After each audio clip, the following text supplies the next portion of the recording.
Welcome to Luca is a Billionaire, where the only thing I invest in is your answers. In this video, I will explain how to file an income tax return for a deceased person. The first step is identifying the responsible party, usually the executor or administrator of the estate. If an estate is created, you might need to apply for an employer identification number, or EIN, from the IRS. This unique 9-digit number is essential for estate-related financial activities. Remember, the filing deadline is generally the same as for living individuals, typically April 15th of the year following the death. Next, you'll need to gather all the necessary documents.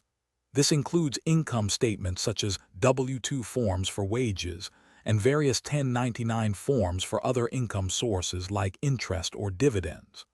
Don't forget to collect records for any potential deductions or credits, such as medical expenses or charitable contributions. Also, ensure you have the deceased's Social Security number and copies of their prior year's tax returns for reference. Now it's time to complete the tax forms. You will generally use Form 1040, the U.S. Individual Income Tax Return.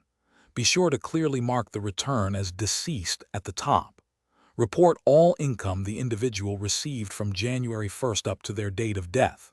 Also, claim any eligible deductions and credits that apply to their financial situation during that period.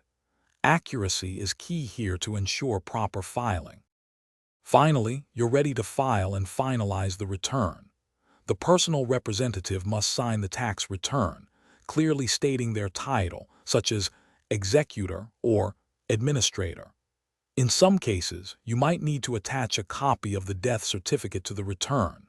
It's crucial to keep meticulous records of all documents and the filed return for at least 3 years, in case of any future inquiries from the IRS. Thanks for watching and please subscribe. It's the best investment you'll ever make.